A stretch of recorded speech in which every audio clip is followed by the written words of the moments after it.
Hi friends, फिर से स्वागत है आपके ही अपने यूट्यूब चैनल ट्यूटोरिंग क्लासेस में। आज की इस वीडियो में हम लोग 11th केमिस्ट्री का लेक्चर 6 करने वाले हैं। आइए शुरू करते हैं आज के इस वीडियो को। बट एक छोटी सी रिक्वेस्ट है, अगर आप इस चैनल पे पहली बार है तो प्लीज़ चैनल को सब्सक्राइब करके बेल आइकन को दबा दीजिए, जिससे कि हर वीडियो का नोटिफिकेशन आपको मिलता रहे।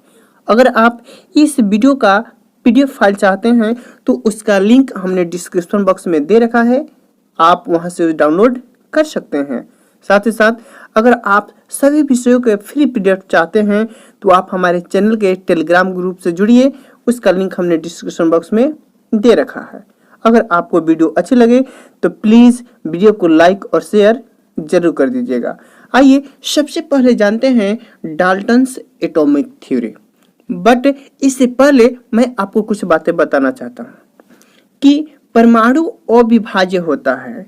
ये सबसे पहले बात हमारे ग्रीक दार्शनिक डिमेक्रिटस ने 460 से 370 BC यानी बिफोर क्राइस्ट में बताया था। लेकिन तब भी हमारा विचार शांत नहीं हुआ, आगे इस पे विचार किया जाने लगा। लेकिन इसी सिलसिले में 1808 ईस्वी में डाल्टन ने एक रूल्स पब्लिश की, जिसका नाम है a new system of chemical philosophy, जिसमें उन्होंने निम्नलिखित बातें बताई, जिसे हम लोग डाल्टन का परमाणु सिद्धांत डाल्टन्स एटॉमिक थ्योरी के नाम से जानते हैं।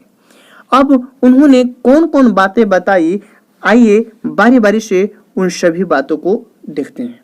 सबसे पहले उन्होंने बताया matter consist of individual atoms, indivisible atoms, मतलब कि परमाणु जो है अविभाज्य होता है, इनडिवाइजेबल होता है। सबसे पहले बात उन्होंने ये बताई। उसके बाद उन्होंने बताया all atoms of given elements have identical properties including identical mass. Atoms of different element differ in mass. अर्थात एक तत्व के सभी परमाणु एक समान द्रव्यमान सहित तथा एक ही गुणधर्म के होते हैं, लेकिन अलग अलग तत्वों के परमाणु द्रव्यमान अलग अलग होते हैं। उसके बाद उन्होंने तीसरा रूल्स बताया compounds are formed when atoms of different element combine in a fixed ratio, अर्थात एक से अधिक तत्वों के परमाणुओं के निश्चित अनुपात में संयोग करने से ही यौगिक बनते हैं। इसके बाद उन्होंने बताया कि chemical reaction involve recognition of atoms, these are neither be created nor be destroyed in chemical reaction. Means रासायनिक अभिक्रियाओं में परमाणु पुनर्व्यवस्थित होते हैं। रासायनिक अभिक्रिया में न तो इनको बनाया जा सकता है और न ही इनका निर्माण नष्ट किया जा सकता है। इस टॉपिक को हम लोगों ने केमिकल कॉम्बिनेशन रिएक्शन के बारे में हम लोगों ने पढ़ा था। आइए एक नोट के माध्यम से आपको एक बात बताते हैं कि डाल्टन्स का जो थ्योरी है वो केमिकल कॉम्बिनेशन को फॉलो तो करता है, लेकिन गैसियस वॉल्यूम को नहीं। अर्थात डाल्टन का परमाणु सिद्धांत रासायनिक संयोजन के नियम का पालन करता है, लेकिन गैय-लुसेय के नियम का पालन नहीं करता। अर्थात कहने का मतलब संयोजन के कारणों की व्याख्या नहीं कर पाता है। आइए अब हम लोग जानते हैं very conceptual and most important topic atomic mass, जिसे हम लोग एटॉमिक मास यूनिट, जिसे संक्षेप में AMU means atomic mass unit. अभी के डेट में अगर हमको एटॉमिक मास ज्ञात करना हो, मेजर करना हो, तो कई प्रकार के इंस्ट्रूमेंट आ गए हैं, जैसे कि मास स्पेक्ट्रोमीटर, जिसे हम लोग द्रव्यमान स्पेक्ट्रोमीटर के नाम से जानते हैं। पहले क्या होता था 19वीं सेंचुरी में, किसी एक के एलिमेंट्स के रिस्पेक्ट को सभी तत्वों के एलिमेंट्स के बारे में ज्ञात किया जा सकता है। तो सबसे पहले हाइड्रोजन के रिस्पेक्ट में तत्व का परमाणु द्रव्यमान निकालने की कोशिश की गई, लेकिन अत्यधिक इन्फ्लुएंस होने के कारण, ज्वलनशील होने के कारण इसे निगलेक्ट कर दिया गया, हटा दिया गया। अब बात आती है कि हम कौन से ऐसे एलिमेंट्स को इजाद करें कि जिसके रिस्पेक्ट में सभी एलिमेंट्स के मास ज्ञात किया जा सके। तो सभी को, इसको हम एक एग्जाम्पल के आपको माध्यम से बनाना चाहते हैं। अगर आप क्लास के या गांव के किसी कैप्टन के बारे में चुनाव करना चाहें, तो सबसे पहले क्या खोजेंगे कि उनमें उपलब्धि क्या है, क्या मात्रा, मतलब कि कितनी योग्यता है उनमें, एविडेंस क्या है उनके, यानी कितनी बहुलता। एविडेंस माने बहुलता, यानी अगर आप मॉनिटर का चुनाव करना चाहते हैं तो आप देखिएगा उसका परसेंटेज क्लास में कितना है। साथ ही साथ देखिएगा कि उस बच्चे का जो है वो योग्यता कम ना हो, यानी कि उसकी जो तत्व हमको चाहिए उसकी रिएक्टिविटी जो है वो कम नहीं होना चाहिए, साथ ही साथ न ही अधिक होना चाहिए। इस दौरान हमें कार्बन 12 प्राप्त हो गया। अब एक कार्बन 12 क्या है? एक कार्बन के आइसोटोप्स है, यानी कार्बन के समस्थानिक है। हालांकि कार्बन के 3 समस्थानिक और हैं, कार्बन 12, कार्बन 13 और कार्बन 14। बट कार्बन 12 जो है वो नेचुरली यानी प्रकृति में 98.892%, लगभग 99% के आसपास अवेलेबल है। साथ ही साथ अगर कार्बन 13 की बात की जाए तो 1.108% यानी लगभग 1% की बात है, लेकिन कार्बन जो 14 है वो 1% से भी कम है। तो हमारा कार्बन 12 सेलेक्ट हो गया। अब बात आती है कि किसी भी एलिमेंट का मास ऑफ एनी एटम्स कैसे इंडिकेट किया जाए। तो बात बन गई कि किसी भी परमाणु के द्रव्यमान को हम लोग 1 AMU यानी कि एटॉमिक मास यूनिट से इंडिकेट करते हैं। इस दौरान जब सिलेक्ट कर लिया गया कि किसी भी परमाणु का द्रव्यमान 1 AMU के इंडिकेट करेंगे, तो कार्बन 12 का परमाणु द्रव्यमान कितना हो जाएगा? 1 AMU। तो कार्बन 12 का हो जाएगा 12 AMU। इस प्रकार 1 MU का मान निकल गया कार्बन 12 के परमाणु द्रव्यमान बटा 12। ये कैसे आया? अगर यहाँ पर 1 से मल्टीप्लाई करते हैं तो ये 12 जाके इधर क्या हो जाएगा? डिवाइड हो जाएगा। आइए आगे बढ़ते हैं, इसके और आगे ले जाते हैं। साथ ही साथ जाते हैं कि कार्बन का परमाणु द्रव्यमान जो होता है वो 12 ग्राम पर मोल होता है, यानी कि 1 मोल में कार्बन परमाणु का द्रव्यमान 12 ग्राम होता है, लेकिन हमें मोल में नहीं चाहिए, एक एटम का चाहिए। तो किसी भी एटम का परमाणु द्रव्यमान ज्ञात करने के लिए हम एवोगाड्रो नंबर से क्या कर देते हैं? मल्टीप्लाई। एक एवोगाड्रो नंबर का मान होता है 6.022 इंटू 10⁻23। तो एक कार्बन परमाणु का द्रव्यमान कितना निकल के आएगा? इस 12 में आके इधर क्या हो जाएगा? डिवाइड, यानी 12 बाई 6.022 इंटू 10⁻23, जिसे हम लोग एवोगाड्रो नंबर से इंडिकेट करते हैं, यानी Na। अब इसी AMU, इसी वेट का मान कहाँ रख देंगे? हम इस वाले रिएक्शन में रख देंगे, तो हमारा 1 AMU का मान क्या हो जाएगा? निकल जाएगा। अब आइए उसी को हम लोग आगे बढ़ाते हैं। अब 1 AMU यानी कि इतना एक कार्बन परमाणु का भार निकल के आया और नीचे 12 है, ये है। अब इस 12 से क्या होगा? इस 12 से इस 12 को क्या कर देंगे? क्रॉस कर देंगे, तो हमारा आएगा 1/6.022 10⁻23। अब क्या करते हैं? हम नीचे ऊपर 10 से मल्टीप्लाई कर देते हैं सिंपलेस्ट फॉर्म बनाने के लिए, तो बन जाएगा 10 to the power 6.022 into 10 to power 23 into 10। अब पावर में जब बेस सेम हो तो पावर को क्या कर देते हैं, जोड़ देते हैं। उस हिसाब से हमारा बन गया 10 के पावर 23 और 1 कितना बन जाएगा, 10 के पावर 23 और 10 का पावर 10/6.022। अब आपको मालूम है a का पावर अगर m है 1/a का पावर n, तो a जब अंश हर ऊपर जाएगा तो माइनस में हो जाएगा, यानी a का पावर क्या बन जाएगा, -n। अब ये 10 का पावर 24 है, ऊपर जाएगा तो माइनस। अगर आप 10 से डिवाइड करेंगे, कैलकुलेटर लेकर के आप उसको डिवाइड करके देखिए तो बनेगा 1.66056। हालांकि ये इतना नहीं आएगा, अगर आप इसको डिवाइड कीजिएगा तो आएगा 1.66057778। आपको पता है कि जब दशमलव के बाद निरेश निकालते हैं तो एक अंक आगे वाले में क्या कर देते हैं, जोड़ देते हैं।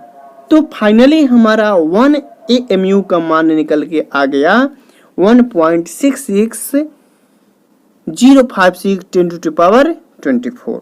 ये है हमारा एटॉमिक मास यूनिट। आशा करते हैं आपको ये बातें समझ में आ गई होंगी। फिर भी अगर आपको डाउट है तो आप हमें कमेंट करके जरूर बताइए। आइए अब हम लोग बात करते हैं molecular mass and formula mass. अब ये मोलिक्यूलर मास क्या होता है? Molecular mass is the sum of atomic mass of the element present in a molecules. It is obtained by multiplying the atomic mass of each element by number of its atom and adding together. अर्थात किसी अणु का आणविक द्रव्यमान निकालने के लिए उसमें उपस्थित विभिन्न तत्वों के परमाणुओं के द्रव्यमानों के योग से होता है, यानी कि इसके प्रत्येक तत्व के परमाणु द्रव्यमान और उसमें उपस्थित परमाणुओं की संख्या के गुणनफल के योग से प्राप्त होता है। आइए आपको एक एग्जांपल देते हैं। मान लीजिए हमको molecular mass of methane, methane का आणविक द्रव्यमान निकालना है। तो कार्बन का परमाणु द्रव्यमान, एटॉमिक मास ऑफ कार्बन कितना होता है, 12.011 यू से हमको आपको बताए हैं कि AMU को अभी प्रेजेंट एज में इसको MU से इंडिकेट किया जा रहा है। इस दौरान क्या हो जाएगा कि कार्बन एक है, 1 इंटू कार्बन का एटॉमिक वेट कितना हो गया, 12 पॉइंट इतना ऐड करते हैं। अब हाइड्रोजन कितना है, 4, और हाइड्रोजन के एक एटम का वेट कितना होता है, 1.008, यानी 4 से इसमें मल्टीप्लाई कर देंगे तो बनेगा 4.032 और दोनों को ऐड करेंगे तो इतना हमारा आणविक द्रव्यमान आएगा। आइए अगला एग्जांपल देखते हैं हम लोग H2O का। H2 हाइड्रोजन 2 है और 2 में मल्टीप्लाई कर देंगे हाइड्रोजन के एक मोलिक्यूल से, और ऑक्सीजन का होता है 16, दोनों को ऐड करेंगे तो बनेगा 18.016 EU। ऐसे हम लोग निकालते हैं आणविक द्रव्यमान। अब आइए बात करते हैं हम लोग फॉर्मूला मास का। फॉर्मूला मास क्या होता है, ये जनरली आयनिक कंपाउंड होता है। आयनिक कंपाउंड उसे कहते हैं जो धन आयन और ऋण आयन से मिलके बने होते हैं। आइए सबसे पहले इसकी डेफिनेशन को डिफाइन करते हैं।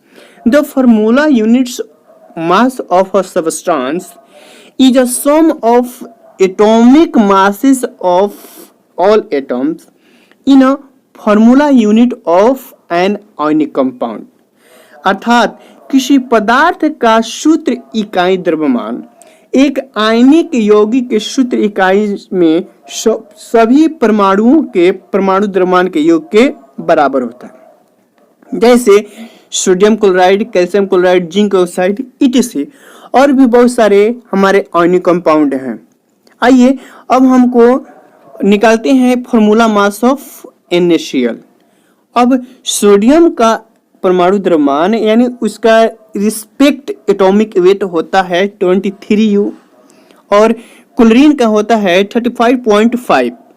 फाइनली दोनों को ऐड करेंगे तो हमारा फॉर्मूला मास निकल के आएगा 58.5। आइए अगला देखते हैं। जैसे हमको जिंक ऑक्साइड का एटॉमिक मास निकालना है तो जिंक का होता है 65U। ये मास हम आपको स्पेशल वीडियो लेके आएंगे ट्रिक के साथ जो आपको याद करना होगा। और ऑक्सीजन का अभी हमने बताया 16। फाइनली इन दोनों को ऐड करेंगे तो हमारा फॉर्मूला मास निकल के आएगा। आइए अब बात करते हैं हम लोग एवरेज एटॉमिक मास की। एवरेज एटॉमिक मास, आखिर एवरेज औसत क्यों लगाए हैं हम लोग, औसत क्यों निकालते हैं?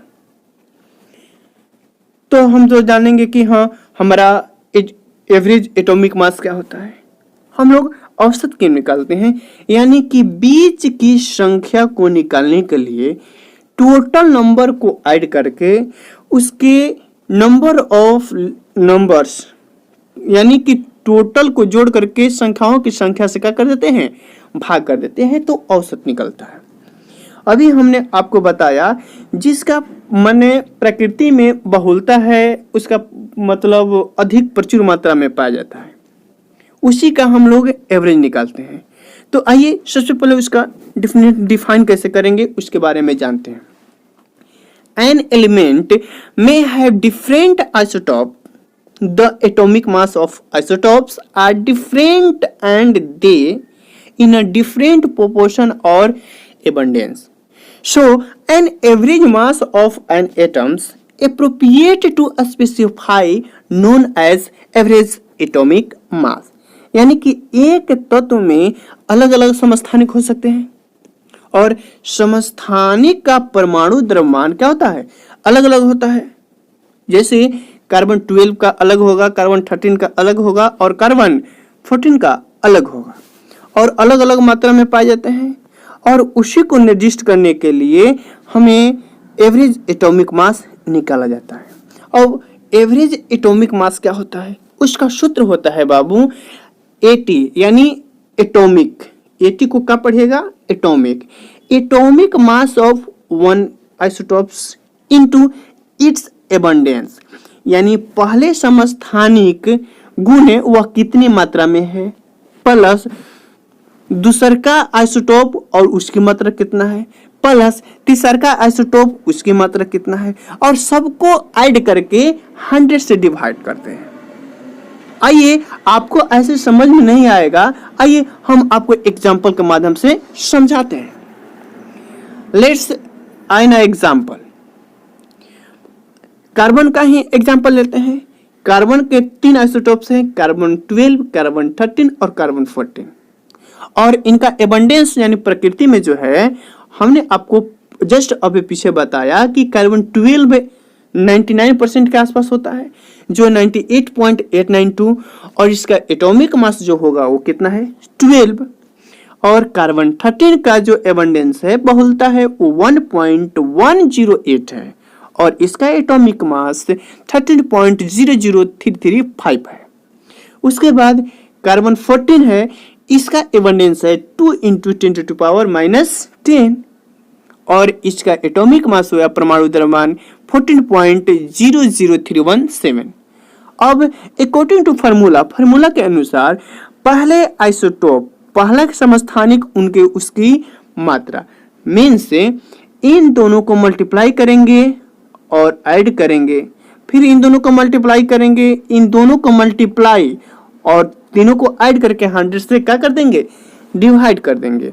यानी पहला समस्थानिक और उसकी एटॉमिक मास, पहला समस्थानिक कार्बन 12 और इसका ये है मास है इतना और उसका परसेंटेज है इतना, दूसरा का यानी कार्बन 13 और इसका परसेंटेज है इतना, और कार्बन 14 इतना और इतना, सबको मल्टीप्लाई करके ऐड करके अब टोटल नंबर यानी कितना परसेंटेज होता है 100%, इसलिए हम 100 से डिवाइड करते हैं। जब 100 से डिवाइड करेंगे तो फाइनली हमारा रिजल्ट मिलेगा 14.001 m, या U से इंडिकेट करें या AMU से इंडिकेट करें। ये रहा आज का इस वीडियो। आपको यह वीडियो कैसा लगा प्लीज कमेंट करके जरूर बताइएगा। अगली वीडियो में हम आपको मोल कंसेप्ट पे आधारित वीडियो लेके आएंगे। उस वीडियो को पाना चाहते हैं तो आप चैनल को सब्सक्राइब जरूर कीजिए। तब तक के लिए धन्यवाद।